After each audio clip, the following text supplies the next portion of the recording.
오늘의 주제와 관련된 시를 한번 가지고 나왔습니다. 지난번에 나태주 시인의 시를 이렇게 나눴었는데 같은 시 한번 욕심이라는 제목의 시를 나눠보도록 하겠습니다. 욕심, 나태주. 너무 욕심을 부리지 말아야지. 비어있는 나의 잔 다 알아서 주시는 분이 계시는데 투정을 부리지 말아야지. 나의 자리의 낮음과 가난함과 나약함과 무능함, 괜찮다 괜찮다 고개 끄덕여 주시는 분이 계시는데, 이렇게 끝이 납니다. 우리에게 우리의 연약함과 우리의 부족함을 허물하지 않으시고 고개를 괜찮다 괜찮다 끄덕여 주시는 분이 계시죠. 우리 주님은 우리의 모습 있는 그대로를 받아주십니다. 아멘. 용납해 주시고 새롭게 해주십니다. 아멘. 오늘도 이 아침에 그 주님 앞에 나아가시길 주님의 이름으로 축복합니다. 아멘. 아멘. 요즘에 넷플릭스에서 핫한 드라마가 있어요. 넷플릭스를 보시는 분은 아시겠지만 참교육이라는 드라마가 있습니다. 학교에서 사랑의 매가 사라져버렸죠. 저 어렸을 때만 해도, 어릴 때가 뭐예요? 고등학교 때도 엄청나게 맞았어요. 맨날 두드려 맞았어요. 그런데 이제 학교에 사랑의 매가 사라져버렸죠. 학교에서는 문제 많은 학생, 문제 많은 학부모에 대해서 대항할 만한 어떠한 해결책을 갖지 못하고 있어요. 이 드라마는요, 교육당국에서 이제 교권보호국이라고 원래는 없지만 신설을 해서 문제 많은 학생, 문제 많은 학부모에 대해서 문제를 해결하는 모습을 보여주고 있습니다. 물론 실화는 아닙니다. 상상이에요. 그런데 한국에서 일어나는 이 문제를 주제로 해가지고 드라마를 딱하니 만들어놨는데, 이 드라마가 넷플릭스 1위로 올라섰다는 사실인 거죠. 엄청나지 않습니까? 네. 전 세계가 보고 있는 넷플릭스에서 1위가 됐다라는 거예요. 우리나라만의 교육 문제를 가지고 드라마를 만들었는데 넷플릭스를 보는 세계 수많은 나라에서 1위로 인정해 줬다는 겁니다. 놀라운 사실은 드라마에서 보여주는 이 문제 많은 학생, 문제 많은 학부모의 모습이 세계 수많은 그 나라의 교육계의 현실과 직접 맞닿아 있더라는 거예요. 맞아, 우리 학교에도 이런 애가 있었어. 맞아, 우리 학교에도 이런 폭력적인 애들이 있었어. 맞아, 우리 학교에도 핸드폰에 중독된 애들이 있었어. 맞아, 우리 학교에도 부모님 백 믿고 설치는 애들이 있었어. 등등등등등. 그래서 수많은 나라에서 이 드라마의 내용이 공감이 된다고 참교육이 1위가 되었다라는 거죠. 이 말은 무엇을 시사하고 있나요? 다음 세대를 공략하고 있는 사단 마귀의 공격은요, 예나 지금이나 우리나라나 아니면 세계 열방 국가나 구별할 것 없이 모두에게 공격해 들어오고 있다는 사실입니다. 그 중에서 심각한 것은 무엇인가요? 사단 마귀가 우리 힘으로, 우리 스스로 헤어나오기 어려운 괴계를 가지고, 공략본을 가지고 공격해 들어오고 있다는 것입니다. 아내하고 이런 얘기를 해본 적이 있습니다. 편의점 가거나 마트에 가가지고 수많은 과자들이 다 진열되어 있는데, 정말 수십 종의 과자들이 진열되어 있는데 저와 저희 아내가 가면 어떤 과자를 고를까요? 1번, 여러 가지 과자들을 종류별대로 하나씩 사본다. 오늘 이거 샀으니까 다음번에 이거 사고, 그 다음번에 이거 사고, 이렇게 종류별대로 사본다. 2번, 자주 먹던 과자들만 찾아 먹는다. 어떤 걸 먹을까요? 1번이에요, 2번이에요? 2번이에요, 2번. 신기해요. 어릴 적 수십 년 전에 사 먹어봤던 그 과자를 다시 찾는 거예요.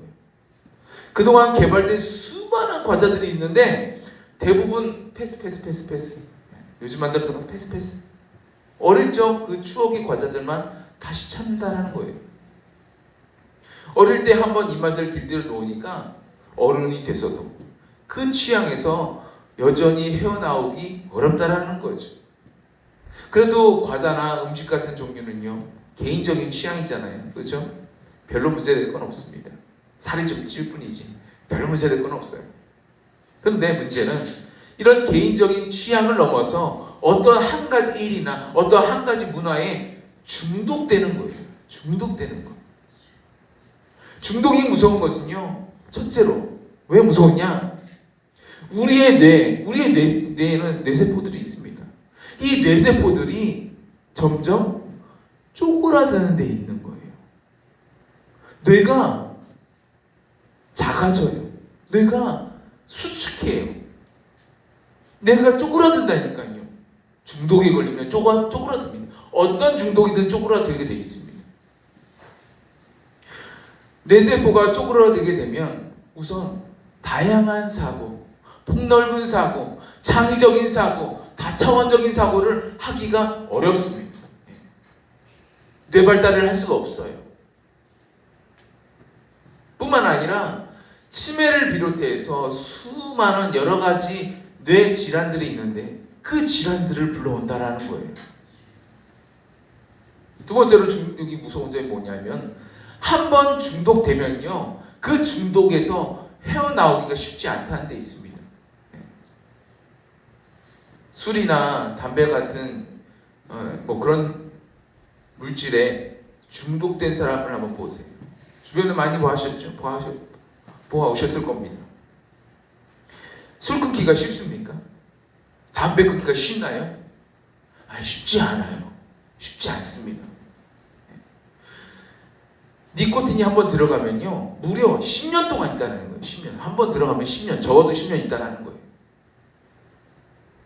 끊기가 쉽지 않습니다.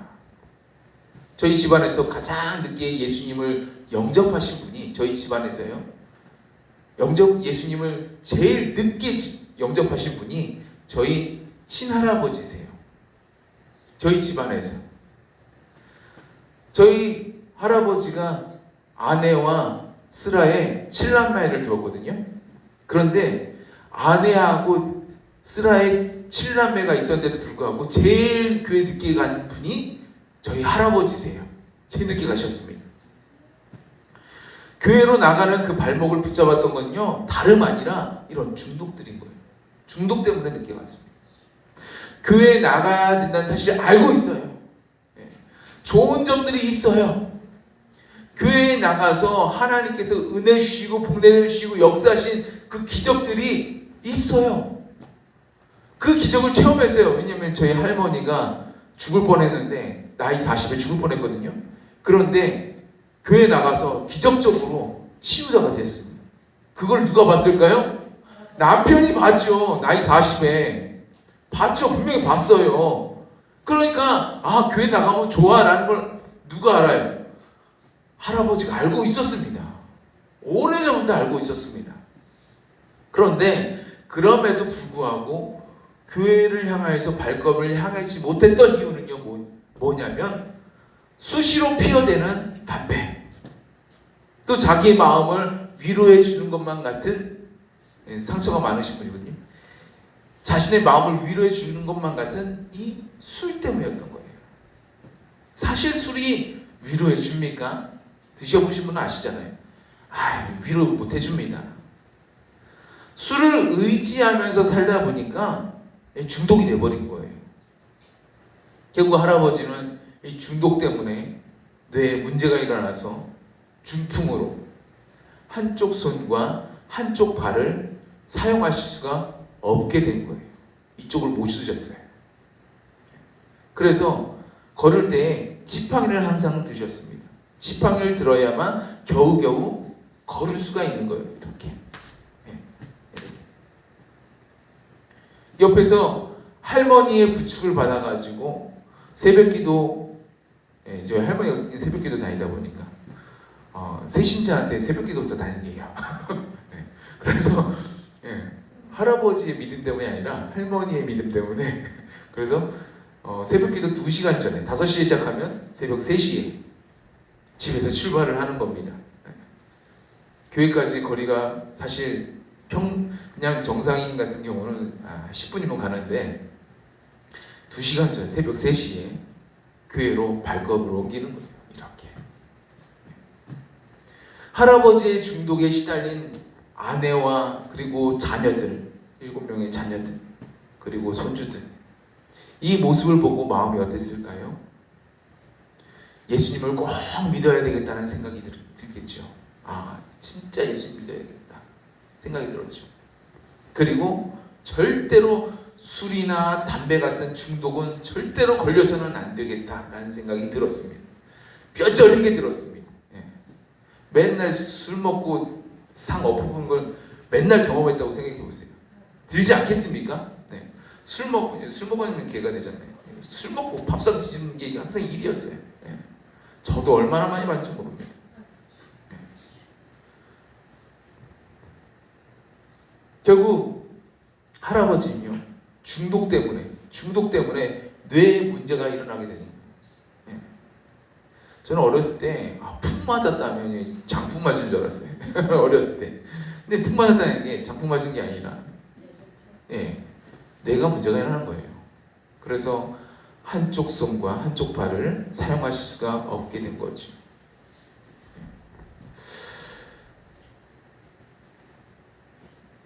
그래서 아내와 7남매 모두가 다 교회를 다니게 되고 예수님을 정말 잘 믿게 되었습니다. 술, 담배라면 정말 고개를 절레절레 했습니다. 정말 절레절레 했습니다. 심지어 제가 어린 나이에 누나와 함께 한 번은 할아버지가 다락에다가 담배를 이제 다 갖다 놔요. 그러면 그 다락문을 열고 담배 2보루, 보루라고 아세요? 이렇게 담배를 연결해서 쫙 그 포장해 놓은 거를 한 보루라고 했는데 그걸 2보루를 다 가지고 와요. 그리고 할아버지 집에 아궁이가 있었어요. 그래서 아궁이에다가 싹 집어넣은 거죠.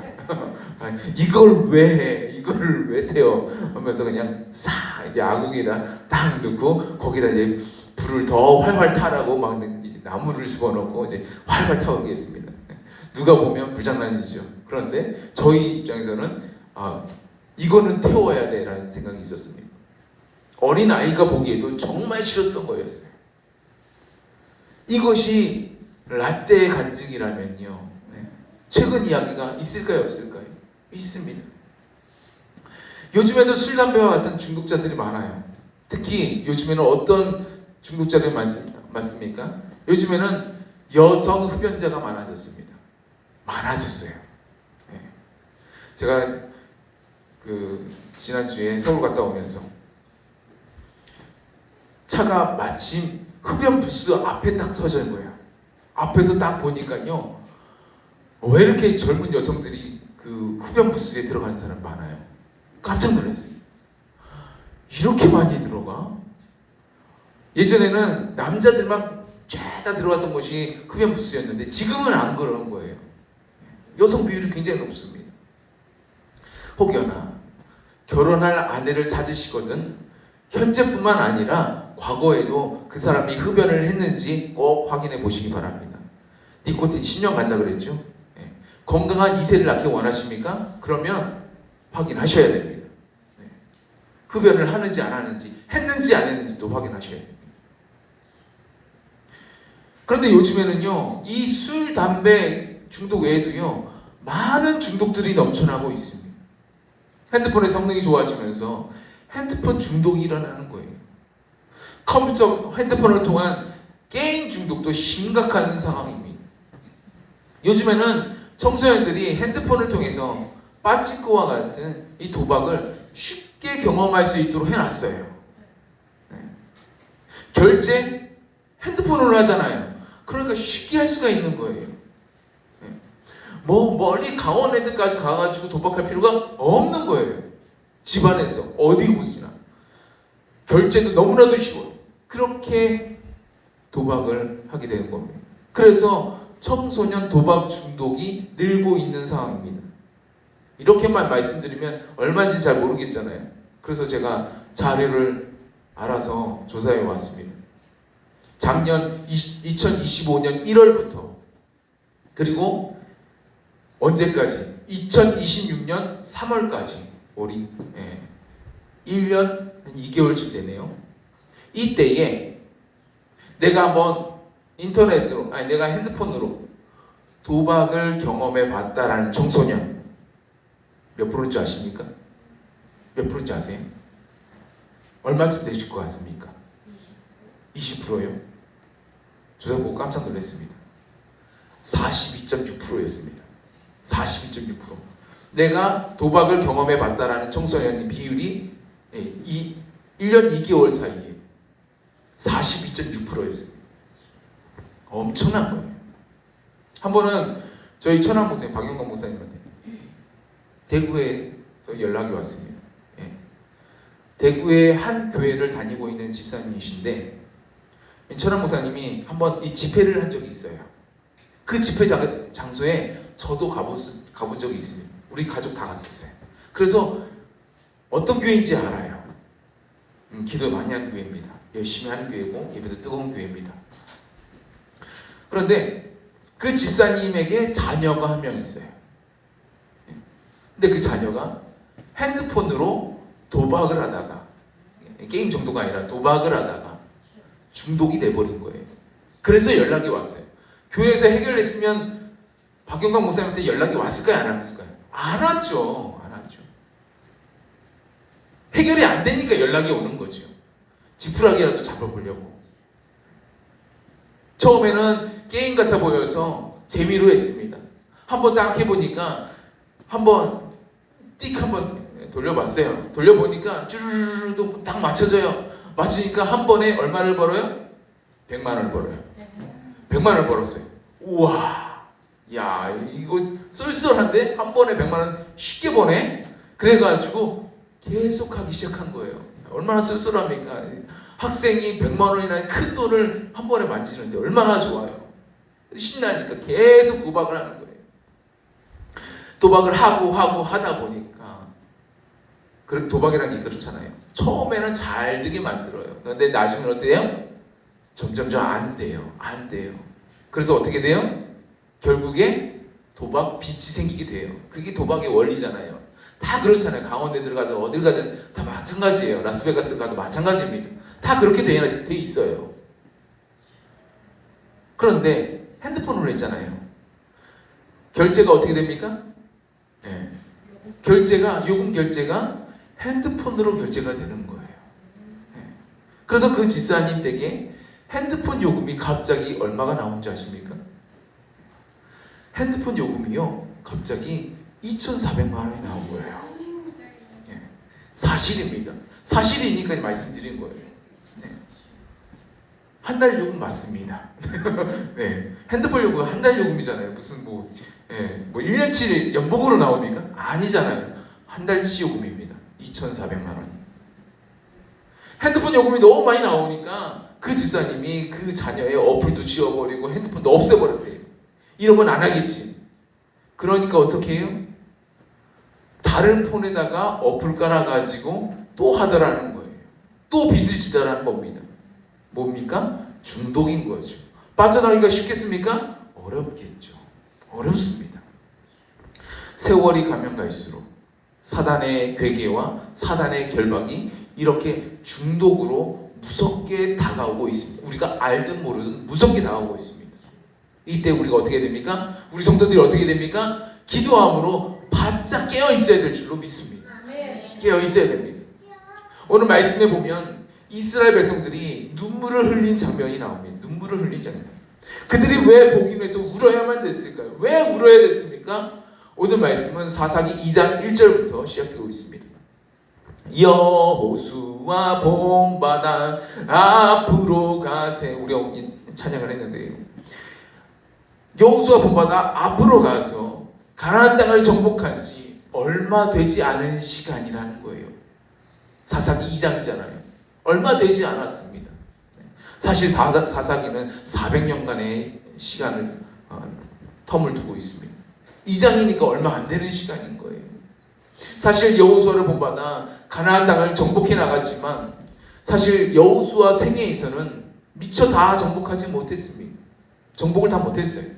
그래서 매우 강하고 매우 중요한 땅, 그런 왕들, 아주 같이 연합해서 싸우면 안 되는 정말 힘겨운 그런 세력들, 그곳만 31명, 31 거기만 제거를 했다라는 겁니다.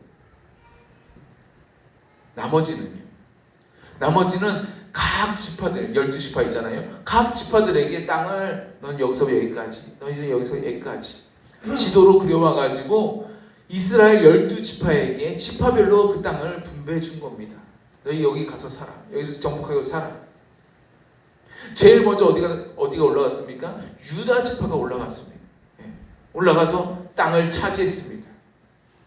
제가 왜 올라갔다고 표현했을까요? 산지이기 때문에 그렇습니다. 산이니까 가서 올라가서 땅을 차지했습니다. 다른 지파들도 자신에게 주어진 땅에 가서 정복 전쟁을 해야만 했습니다. 문제는 땅을 정복하러 나눠줬는데 막상 싸우려다 보니까 뭐가 들어요? 힘이 들어요. 전쟁하는데 돈 안 드는 전쟁이 어디 있습니까? 없어요. 전쟁은 반드시 재정이 들어가게 되어 있습니다. 그래서 지금 우크라이나도 그러고 러시아도 그러고 지금 탈탈 털리고 있지 않습니까? 왜요? 돈이 없습니다. 돈이 많이 들어가니까. 피해 없는 전쟁 어디 있습니까? 전쟁하는데 피해가 안 발생해요? 피해 발생합니다. 우크라이나 러시아 전쟁 100만 명 죽었다고 얘기했지 않습니까? 죽었습니다. 어마어마하게 죽었습니다. 전쟁하면요, 전쟁 물자도 필요하고요, 군인도 목숨을 걸고 싸워야 되고요, 가족들도 무사하다고 장담하기 어렵습니다. 막 키우에 막 날라와가지고 미사일이 날라와가지고 막 유치원이 부서지고 막 이제 그러잖아요. 가족들도 무사 귀한 정말 생명이 안전하다고 장담하기는 어렵다는 거예요. 다시 말해서 전쟁에는요, 대가 지불이 반드시 필요하다는 겁니다. 그게 전쟁이에요. 대가 지불이 필요합니다. 게다가 자신의 영역에 살고 있는 적군들이 주로 어느 곳에 지금 있는 상황인가요? 1번 평지, 2번 산지나 언덕. 어디일까요? 어디예요? 가나안 땅은요, 평평한 땅도 있어요. 물론 있습니다. 그냥 숲도 있습니다. 그런데 이스라엘이 정복한 땅은요, 주로 산지가 많습니다. 그들이 산지에서 성읍이나 성을 쌓고 있기도 하고요, 텔이라고 부르는 언덕에다가 성읍과 성을 쌓고 있었다라는 거예요. 물론 앞서 멸망시킨 31개의 그런 나라보다는, 그런 왕들보다는 좀 작고 좀 연약하게 보이지만 나름 성을 쌓고 있는 거예요. 나름 철병거를 가질 정도로 괜찮은 무기도 있다라는 거죠. 그러니 이스라엘 백성들 마음에 내가 이 땅을 정복해야 되겠다라는 마음이 클까요? 아니면 피스, 헬라어로 에이레네, 평화를 추구하는 마음이 더 크게 될까요? 이웃과 평화롭게 좀 지내자, 이런 마음이 더 크게 들지 않을까요? 그러니 평화를 위해서는 뭘 해야 돼요? 언약을 맺어야 돼요. 조약을 맺어야 되잖아요. 우리 서로 싸우지 말자라는 평화의 언약이 있어야 되잖아요. 그러니까 언약을 맺은 거예요. 떡하니 언약을 맺습니다. 평화롭게 살다 보니까 이웃집에서, 이웃 동네에서 잔치를 벌이고 막 축제를 벌여요. 뭐지? 가보니까 주스를 한다고, 뭐를 한다고, 무슨 명절이라고 음란한 우상 숭배를 하고 있는 거예요. 그러니까 우상의 제단을 제거해야 될 사람들이 반대로 그곳에 가서 뭐 하고 있습니까? 우상 숭배를 하고 있는 거예요. 분명히 그 땅은 하나님으로부터 뭐라고 명령을 받았어요? 남김없이, 가차없이 한 사람도 남기지 말고 다 제거하라고.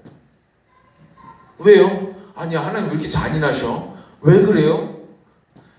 그 땅은 너희 이스라엘 백성 때문에 그 사람들을 죽이라고 주는 게 아니야. 그 땅 너희 때문에 주는 게 아니야. 이스라엘 백성이 가나안 땅 정복하기 위해서 그들을 다 죽이라고 주신 게 아니라 그 가나안 사람들의 죄악 때문에 그 땅 주민을 제거하라고 한 거야 라고 하나님 말씀하신 거예요. 그래서 반드시 그 땅을 정복하라고, 남김없이 가차없이 다 죽이라고 라고 주님이 말씀하신 거예요. 그런데 이스라엘 백성이 순종하지 않는 겁니다. 그들과 언약을 맺고 그들의 우상을 섬기는 일이 발생하는 거예요. 그러니 하나님께서 어떻게 말씀하십니까? 오늘 복음에서 이렇게 말씀하시는 거죠. 사사기 2장 2절과 3절 말씀.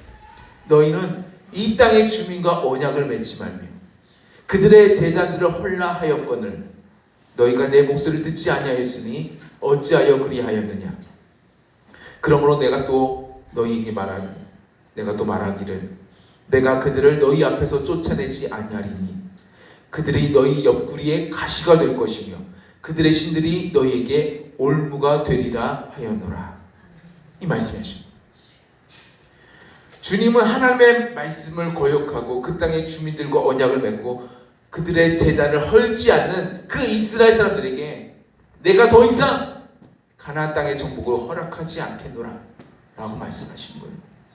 더 이상 내 주변에 살고 있는 족속들, 가나안 땅에 7족속이 있는데 이 7족속의 백성들을 그 지경 밖으로 내가 몰아내지 않겠다라고 말씀하시는 거예요. 그럼 어떻게 되는 겁니까? 그들이 그 땅에서 함께 살면서 너희 옆구리에 가시가 되고 그들의 신들이 너희에게 올무가 되게 하겠다라고 말씀하십니다. 실제로 사사기는 순환 구조로 되어 있습니다. 400년 동안 순환합니다. 어떤 순환이요?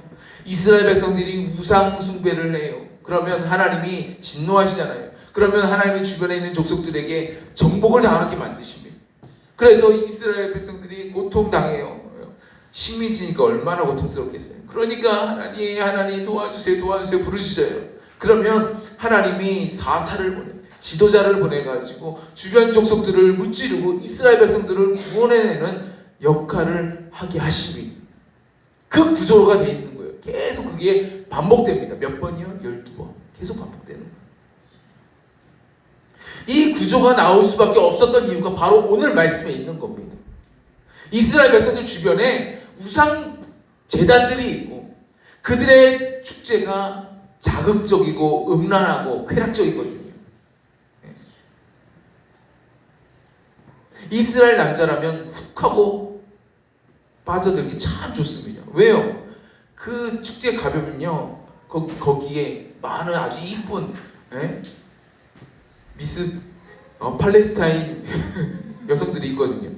그 여성들이 뭐 하고 있습니까? 거기서 성관계를 하고 있습니다. 그 자리에서. 얼마나 혹해요.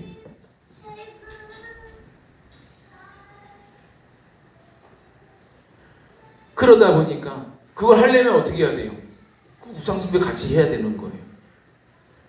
우상숭배 하다 보니 주변에 있는 족속들이 가시가 되어서 이스라엘 백성들을 다스리고 괴롭게 하고 고통을 가져다 주는 겁니다. 우리 삶에서도 마찬가지입니다. 주님 우리에게 정복을 말씀하세요. 너희 정복하라. 제가 인사마다 한번 말씀드리죠.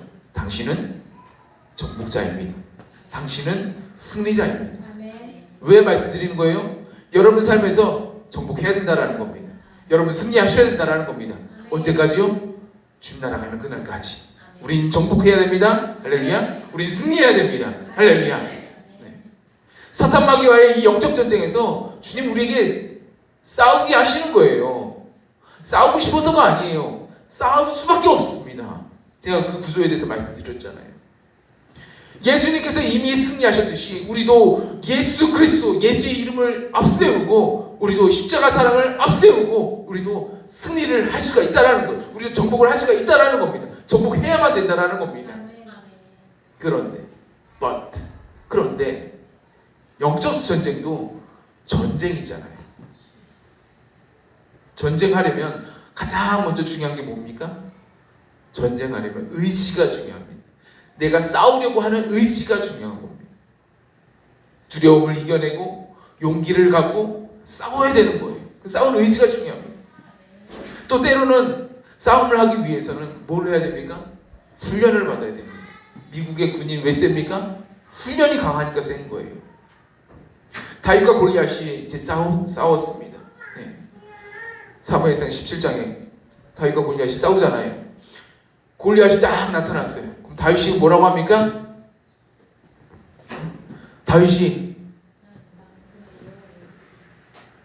내가 40일 기도 좀 해야 되거든? 내가 금식 기도 좀 해야 되거든? 우리 40일 뒤에 좀 만나자. 네. 40일 뒤에 다시 올게. 너 이따가 다시 와. 40일 뒤에 보자. 그리고 이제 헤어집니까?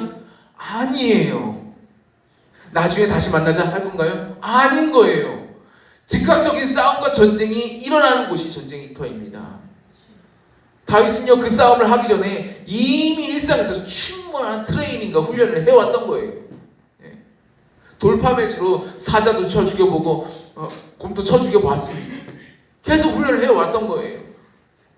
축구에서 저희 성권이가 축구를 참 좋아하는데 이번에 이강인 티를 사달라고 얼마나 쫄라댔는지 그 유니폼 얼마인지 아십니까? 20만 원짜리예요. 축구에서 손흥민 선수가 놀라울 정도로 손흥민 존에서 가마차기 슛을 막 쏘아내요.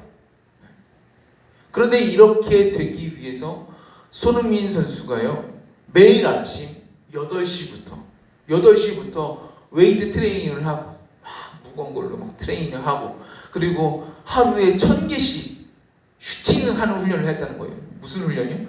가마차기 훈련을 계속 그 자리에서 계속 1000번을 하는 겁니다. 언제요? 매일같이. 매일 1000번을 했다는 거예요. 슈팅 해본 적 있습니까? 10번만 하면 지쳐 떨어져요. 저 같은 사람은요.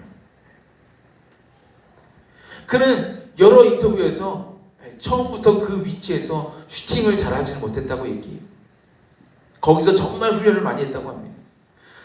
다른 거 없이 피나는 노력인 것 같다라고 얘기를 했어요. 누가요? 손흥민이. 그 자리에 서면 이번에는 이렇게 가마차기를 해가지고 넣어야지 이런 생각할 겨를이나 틈도 없이 그냥 몸이 빠르게 반응해가지고 자기도 모르게 그 슛을 쏘고 있다라는 거예요.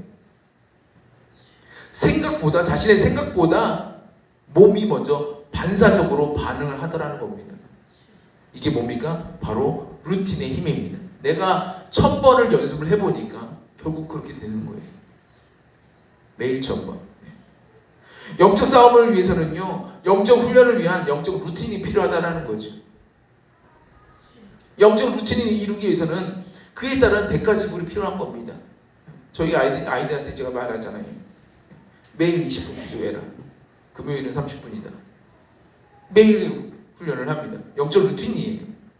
이 루틴이 있으니까 이겨내는 겁니다. 대가 지불이 필요해요.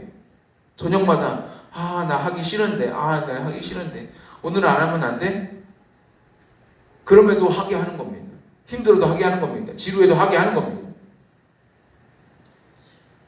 내 생각보다 내 몸이, 내 말이, 내 움직임이 먼저 반응하도록 피나는 노력이 필요하다는 거예요. 만약 우리가 이러한 훈련을 게을리하고 대가집을 포기하려 할 때 주님은 내 삶을 둘러싼 악한 세력들을 더 이상 정복하지 못하도록 만드실 거예요. 그래서 내가 정복하지 않았던 그 영역들, 내가 남겨두었던 그 영역들이 내 영적 생활의 올무가 되고 장애가 되고 가시가 된다는 거죠. 내 삶의 가시로 다가온다는 겁니다. 특별히 영적 전쟁에서 마지막까지 남아있는 내 안에 악한 세력들은요, 대부분 뭘 가능성이 높습니까? 쉬운 건 평지에 있는 적군들, 숲에 있는 적군들은 쉽게 정복할 수 있잖아요. 그런데 산지에 있는, 언덕에 있는, 거기서 성읍을 이루고 성을 쌓고 있는 그런 적군들은요, 상대적으로 무찌르기가 어렵습니다. 우리에게는 중독이 바로 여기에 해당되는 거예요. 나이가 많든 간에 적든 간에 누구에게나 나에게 해당되는 가장 견고한 중독이 있기 마련입니다. 있을 수 있습니다. 우리는 마지막까지 남아있는 그 견고한 진을 향해서 그 강력한 중독의 영을 파쇄하기 위해서 우리는 달려가야 될 줄로 믿습니다. 아멘. 말씀드렸듯이 그들이 살고 있는 지형, 그들이 살고 있는 성벽, 그들이 갖고 있는 무기들은요 결코 가벼이 볼 수 있는 것들이 아니에요. 예. 그러니까 이렇게 마지막까지 남아있겠죠. 이스라엘이 마지막에 무너뜨린 게 무엇인지 아십니까? 사사기 동안요, 사사기 400년 동안 예루살렘 정복하지 못했습니다. 왜 예루살렘을 다윗성이라고 부릅니까?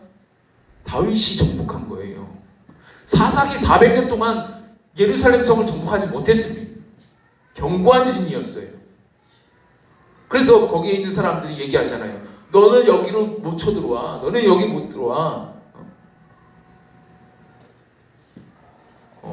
여기는 못 쳐들어와. 여기에 장애인이나 뭐 그런 사람이 있어도 너희 다 방어할 수 있어 라고 얘기를 했어요.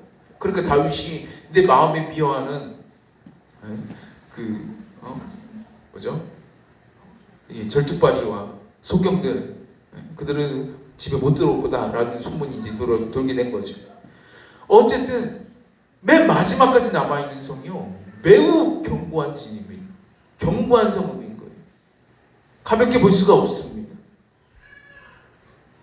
하지만 내 삶의 사사기가 12번이나 연속적으로 펼쳐지지 않기 위해서는요, 이 악순환의 구조를 반드시 깨뜨려야 됩니다. 왜 악순환이 돌았습니까? 내 주변에 그런 견고한 진이 있기 때문에 악순환이 돌아가는 거예요.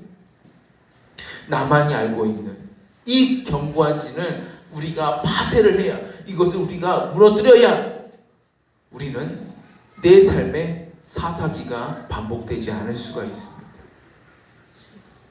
유다 지파의 선봉장 갈렙은요, 유다 지파와 함께 그 견고한 진이었던, 여기도 산지거든요, 여기도 성이거든요, 교통의 요지였거든요, 산성입니다.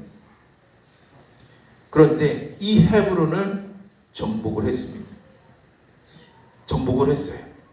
유다 지파와 함께 갈렙이 나아갔습니다. 거기에는 어떤 사람들이 살고 있었습니까? 거기에는요, 일반적인 사람이 아니었습니다. 거기는 안악 자손이 살고 있었습니다. 키가 무척 큰, 쉽게 말해서 골리앗의 조상들이 살고 있었어요. 키가 엄청나게 크고 팔다리가 엄청 길었던 이런 사람들이 살고 있던 도시가 바로 헤브론이었습니다. 그런데 갈렙과 유다 지파가 헤브론을 달려가서 어떻게 합니까? 단칼에 무찔러 버립니다. 단칼에 무찔러 버립니다. 갈렙이 했던 말이 뭡니까? 이 산지를 내게 주소서. 이 산지를 내게 주소서. 그 산지가 어디예요? 이 안악 자손이 살고 있는 산지인 겁니다. 이 산지, 이 헤브론 땅을 내게 주옵소서. 믿음으로 헤브론을 향해서 달려간 이 갈렙과 같이 우리 또한 우리에게 남겨진 땅, 영역, 이 산지를 향하여서 우리가 믿음으로 정복의 칼을 들고 달려가야 될 줄 믿습니다. 아멘. 그곳이 견고한 진이라서, 내가 넘어가 본 적이 없는 미지의 세계라 해서 두려워하지 마세요. 용기를 가지시기 바랍니다. 아멘. 담대함을 가지시기 바랍니다. 아멘. 주님이 말씀하신 그곳으로 달려가시기 바랍니다. 아멘. 우리 주님이 우리를 향해서 아까 시에서 이야기 나눴죠. 고개를 끄덕여 주십니다. 그래 너희 할 수 있어. 그래 잘한다. 그래 내가 널 도울 거야. 끄덕여 주십니다. 주님이 나와 함께 하시는 거예요. 대가지불을 두려워하지 마세요. 대가지불이 있을 수 있습니다. 어려움이 있을 수 있습니다. 고난이 있을 수 있습니다. 하지만 그 대가지불을 두려워하지 마시고 영적 훈련, 영적 트레이닝과 함께 그 영역을 정복함으로 인해서 내 삶의 진정한 하나님의 나라가, 하나님의 진정한 에이렌의 피스가 임하게 되시길 주의 이름으로 축원합니다. 아멘.